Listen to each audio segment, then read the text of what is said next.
بڑھاپے کا سہارا قرآن و حدیث کیا کہتے ہیں؟ اولاد بڑھاپے کا سہارا ہے۔ اللہ تبارک و تعالی ہمیں ہمارے ماں باپ کے لیے بڑھاپے کا سہارا بنائے۔ اللہ ہمیں، نوجوانوں سنو میرے بھائیوں، اللہ کے لیے سنو، دنیا بھی خرچ کر دو گے، ساری دنیا بھی بیچ دو گے، ماں باپ کے جانے کے بعد آپ چاہو گے بھی تو ان کی خدمت نہیں کر پاؤ گے، آپ چاہو گے بھی تو ان کی خدمت نہیں کر پاؤ گے۔ اس لیے یہ دنیا کی سب سے عظیم نعمت ہیں والدین، جب تک وہ زندہ ہیں آپ ان کا سہارا بنیے اللہ کے لیے، کوشش کیجئے جتنی اللہ نے تمہیں طاقت دی ہے ان کی خدمت کرنے کی کوشش کریں۔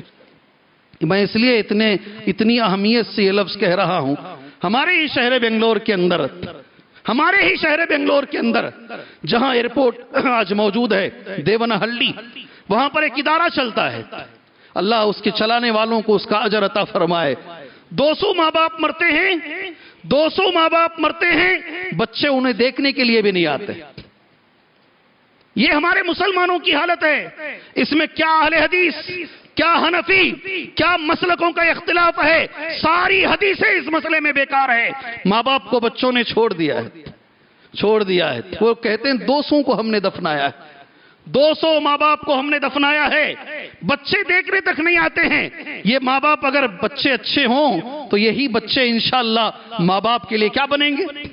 بڑھاپے میں سہارا بنیں گے انشاءاللہ۔ اور قرآن کی وہ آیت جو سورہ بنی اسرائیل میں موجود ہے، ایک بار میں دوہرا لیتا ہوں، وَقَضَى رَبُّكَ أَلَّا تَعْبُدُوا إِلَّا إِيَّاهُ وَبِالْوَالِدَيْنِ إِحْسَانًا۔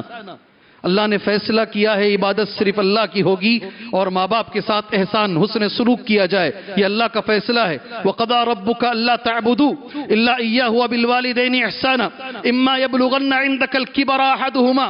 اللہ قربان جائے ہمارے علماء پر، دونوں میں سے کوئی ایک بڑھاپے کو پہنچ جائے، کیا لفظ ہے اللہ کا؟ دونوں میں سے کوئی ایک۔ اس لیے علماء کہتے ہیں اکثر دونوں بڑھاپے کو نہیں پہنچتے، ایک پہنچتے دوسرے مر جاتے ہیں۔ اکثر اکیلا پڑ جاتا ہے آدمی بڑھاپے کو پہنچتے۔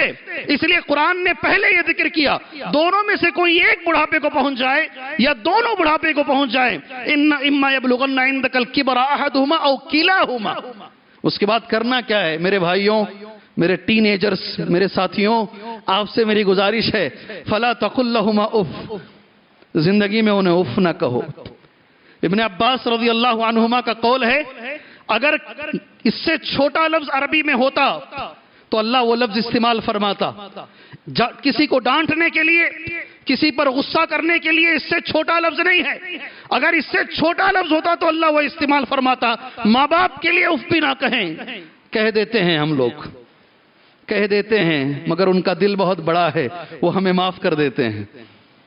ان کا دل بہت بڑا ہے، وہ ہمیں معاف کر دیتے ہیں۔ اما یبلغن عندک الکبر احدہما او کلاہما فلا تقل لہما اف، پہلا لفظ، ولا تنہرہما، کبھی ڈانٹو نہیں انہیں، وقل لہما قولا کریما، اور ہمیشہ بات کرو تو نرم گفتگو کرو، اونچی آواز سے کبھی ماں باپ سے گفتگو نہ کرو، قول کریم کرو۔ واخفض لہما جناح الذل من الرحمہ، اپنے کندھوں کو جھکا کے کھڑے ہو ان کے سامنے، واخفض لہما جناح الذل من الرحمہ، اور ساری زندگی ماں باپ کے لیے دعا کرو، وقل رب ارحمہما کما ربیانی صغیرا، جیسے بچپن میں انہوں نے میری تربیت کی ہے اے اللہ ویسے تو ان پر رحم فرما۔